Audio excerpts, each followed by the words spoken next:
Listen, what if I told you that right now, inside your mind, there is a tiny switch that can change the course of your life? Not a magic pill. Not a new app. A switch made of thought, language, and stubborn action.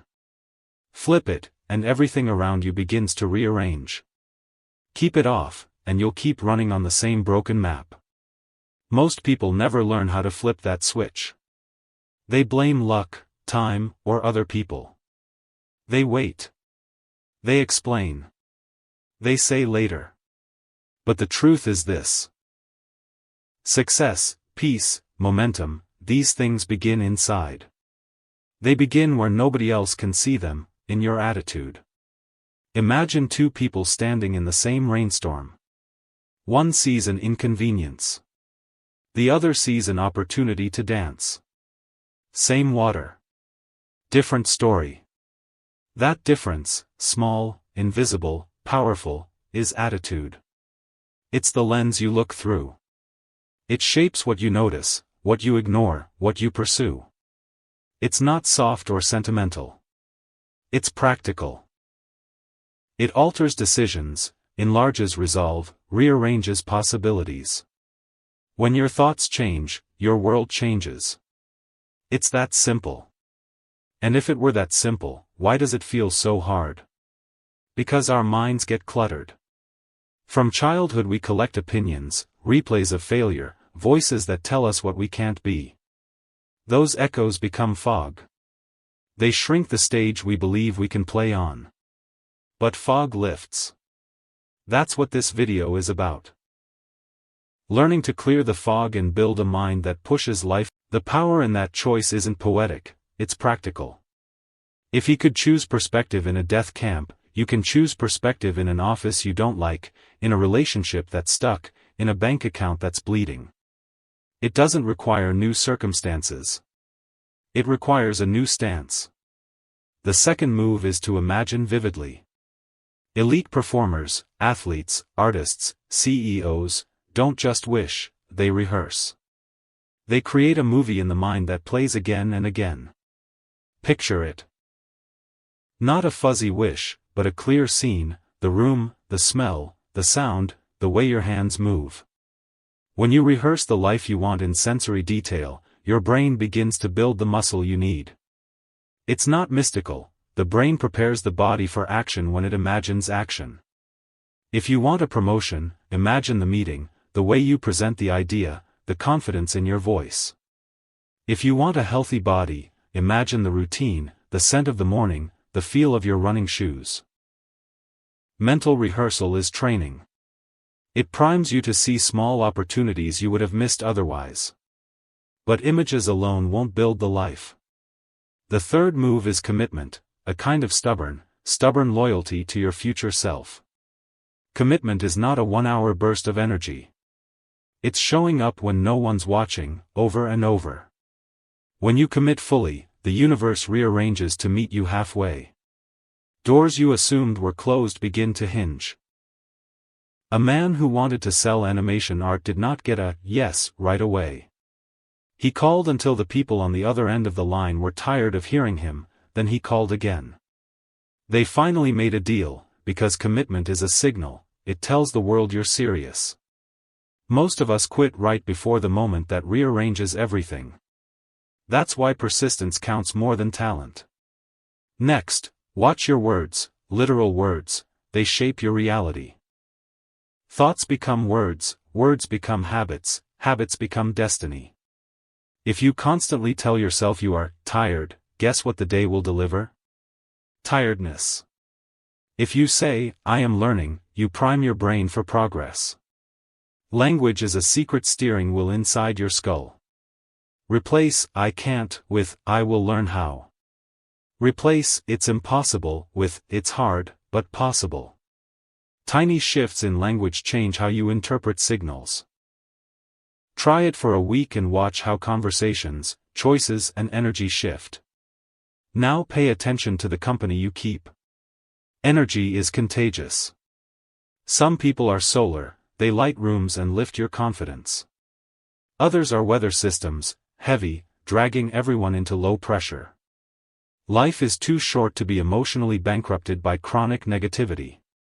You don't need to cut everyone off, but be intentional about where you invest your time and affection. If someone consistently drains your courage, limit your exposure. Seek out people who believe you can grow and cheer when you try. Mentor relationships are the accelerant for progress. A good mentor is not someone who gives you answers for every problem, it's someone who has run the road you want to run and can shorten your learning curve. They'll show you the potholes, the detours, the shortcuts. Find them, respect them, and do the work they recommend. Then become that person for someone else. Movement kills fear. There is a strange law: action reduces anxiety. Stopping keeps fear alive because fear feeds on imagination. The moment you move, even imperfectly, even in a small way, the fear begins to lose its grip. Consider a teacher who dreamed of performing. She left her job, felt the fear, returned, then tried again after retirement. She finally performed at 60. The only thing that changed was action. She learned while doing. The world didn't cave in. She expanded. Failure isn't the opposite of success, it's part of it. Fail early, fail a lot, fail forward. Every attempt sharpens the aim. The authors of one famous collection were rejected 33 times before a publisher said yes. They kept trying. That persistence became the difference between anonymity and an enduring legacy. So choose to be relentless. Here's another practical lever: measure your language of limitation and replace it with language of growth. I'm not ready becomes I can be ready by and put a date. I don't have time becomes I prioritize this at X minutes a day. Make the commitments concrete and small enough to start. Big dreams are fed by tiny habits. 5 minutes of practice every day compounds into skill, confidence, and momentum. And when you feel resistance, remember the power of meaning. People who last aren't just chasing outcomes, they're chasing why. Why you want that job, why you want that health, why you. When plans fall through, respond by asking 2 questions: what did I learn, and what will I do next? Don't stew. Gather data. Adjust. Move. That immediate orientation toward the next step is what separates those who wallow from those who rebuild. Now, let me be blunt: attitude isn't a feel-good slogan. It's the operating system for all of your decisions. Upgrade the operating system and the apps, your habits, will behave differently. If you change your inner code, results will follow. Believe it or not, you already have everything you need to start: your attention, your words, your next minute. Use them. Start tonight. Choose one word to guide your day tomorrow: learn, create, persist, and let that guide every micro-choice. Watch your language. Pause before you repeat the stories that shrink you. Choose friends who expand you.